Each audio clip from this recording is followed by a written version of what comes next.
G'day and welcome to the SC Playbook NBA podcast. I'm your only host today, Alex, co-founder of Basketball Forever, first time hosting and first time soloing this podcast in all season. I'm looking forward to getting stuck in, but I want to cover off the essentials with you quickly.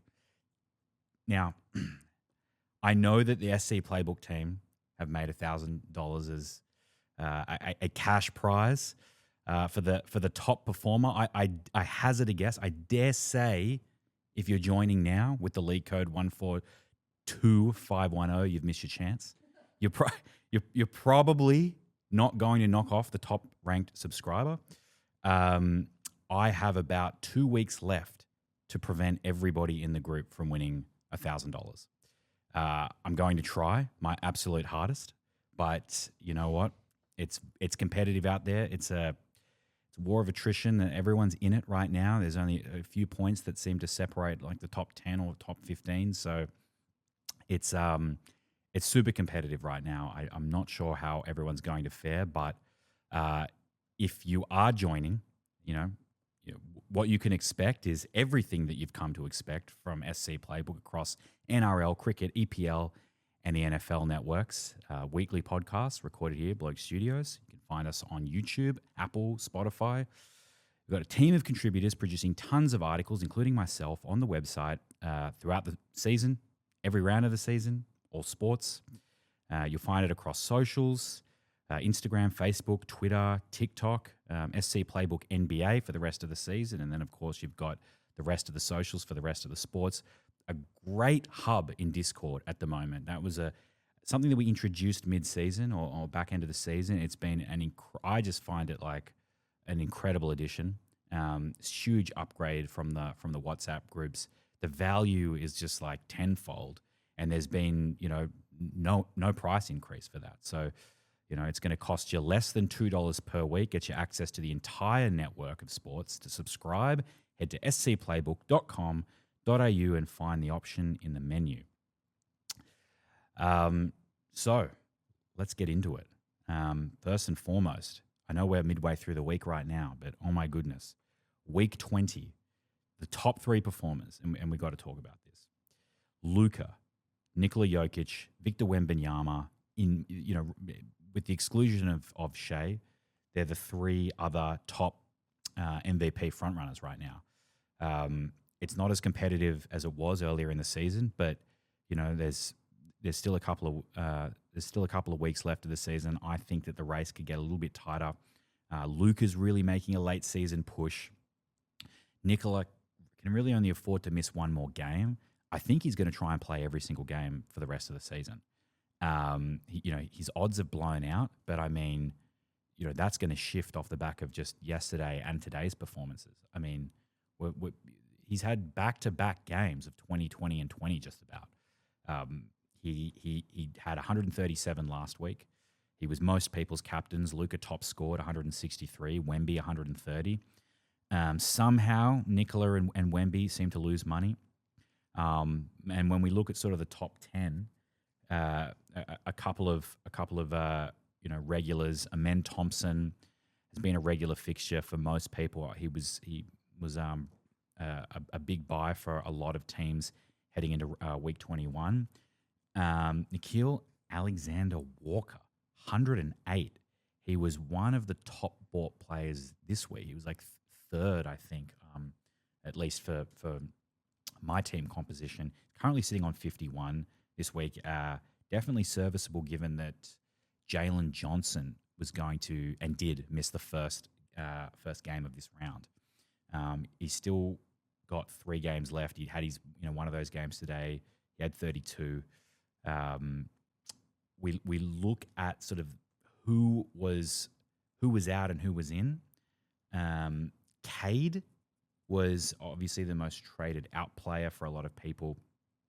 Shea, one of the most brought in players.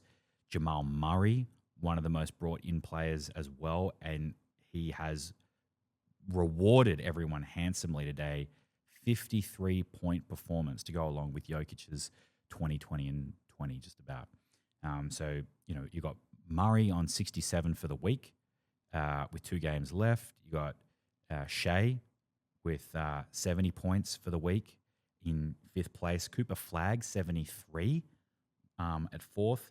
Wemby, as usual, 89. Şengün, 2nd. A little bit of a surprise there. He's at that 14.5 mil price point.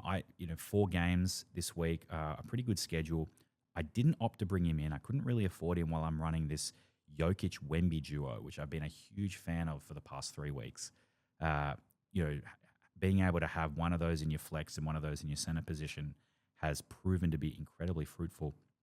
And then naturally Jokić on 99 live points. He was 100 before he dropped 1. Most people's captain. He's my captain this week. Shea's my vice. And then following Jamal Murray, you're 1 point behind your Luka, who only had 3 games this week, but that doesn't really matter when he's running almost a 37-point average at the moment. He's, in terms of averages, outside of Nikola Jokić, who is far and away ahead with his 43, Luka has the highest per game average right now, and worth every penny, I believe, at that 21.9.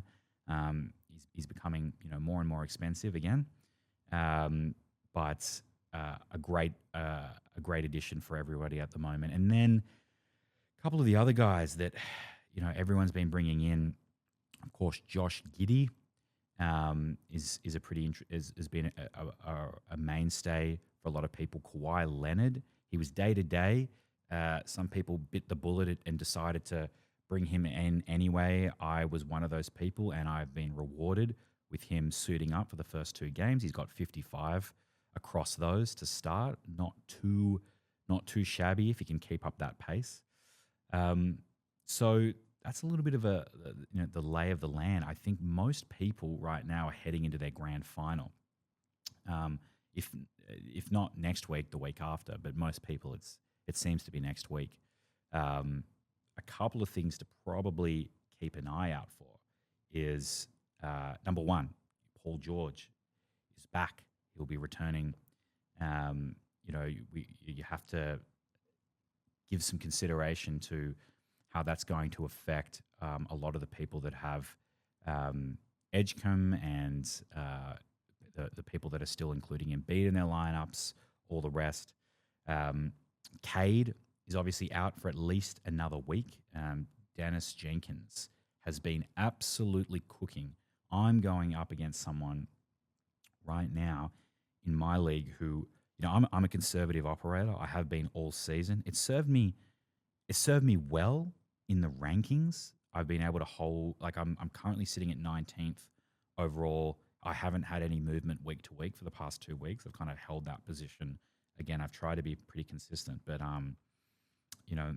who I'm going up against pulled the trigger on Jenkins for $5.4 million.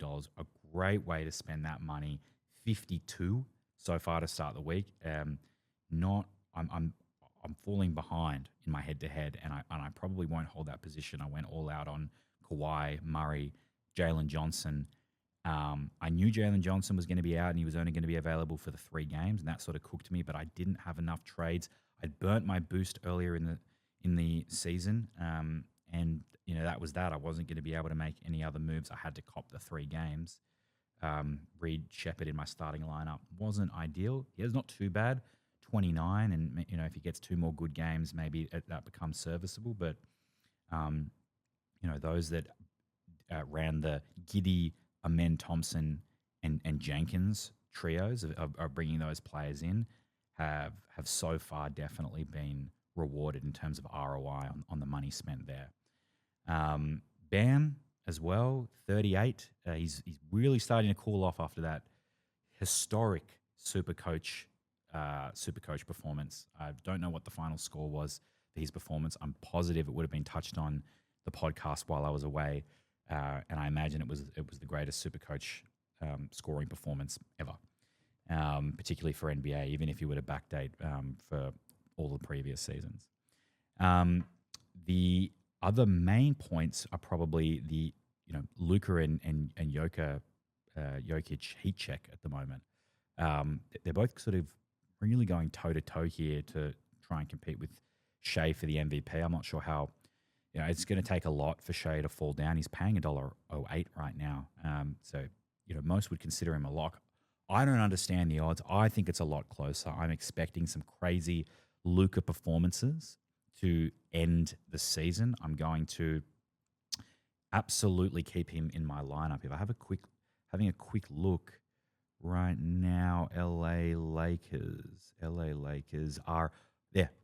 I mean, he's 3 games right now on this week. Not that really matters with his average, but then he's heading into week 22 and week 23 with 4 and 4.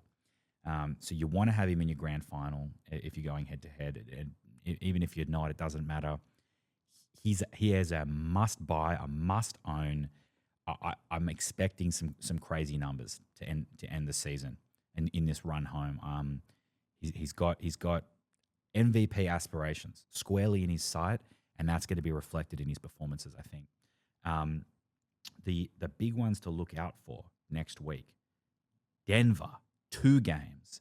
Jamal Murray needs to go, and Jokić needs to go probably, unless the way that you want to operate and the way that you're structured is that your grand final is not next week but the week after, and you want to somehow hold Jokić for the 2-gamer to have him for the 4 games.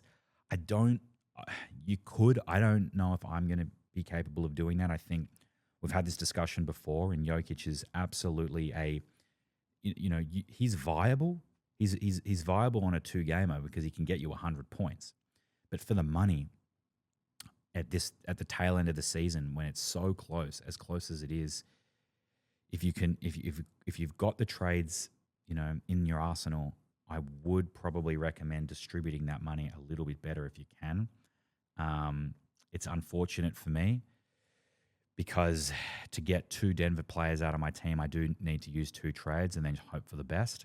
Or I can just hold on and sacrifice the grand final on the head to head and hope that I can make a really big push for points in the very, very last week, and optimize for some good trades then. But Denver is who you have to look out for, and then anyone with Portland players, Avdia being one, they're in a little bit of trouble next week. And then of course you've got OKC who are coming into a 3-game week. I think if you have the stomach for it, you should probably hold Shea for a 3-gamer. He's going to play every game, I believe, so long as he's fit and healthy to finish the season, and I'm expecting big performances from him. And then if you're taking a bit of a 2-week view heading into next round, we've got Charlotte, New Orleans, Sacramento, and Utah in the final round of the season with all 3 games, and then every single other team has 4. So it'll be a mad scramble to finish the season. There's not too many guys, I think, that most people are holding across those teams. There's maybe one or 2. Precious Achua being one of them, who isn't playing right now anyway. So, man, it's been a really good season. We've got sort of a lot coming up over the next 2 weeks in terms of down to the wire for some of these player awards. The MVP race the odds wouldn't show it as being very close right now. But I think if you were to take odds out of it and you were to just, look at it on, pound for pound, like Nikola, Wemby, Luka, Shea, all are just like inseparable in my opinion. Like the gap between all of them is just ridiculously slim, and all of them are more or less putting up the same numbers night in, night out, with Jokić a slight exception to that rule, being a little bit higher. But even then, he's coming off a bit of a slump himself. So, didn't even top score the last couple of weeks. So, man, it's going to be an interesting run home. I'm definitely excited. It's been a great season. I think we've got one more podcast episode after this. One more week to do. And I'm thinking we'll probably look at doing a bit of a review, maybe some SC Playbook NBA Player Awards to be handed out for some interesting categories here. More of us will be back on deck next week. Plenty more to talk about, and we will see you all then. Thanks for tuning in.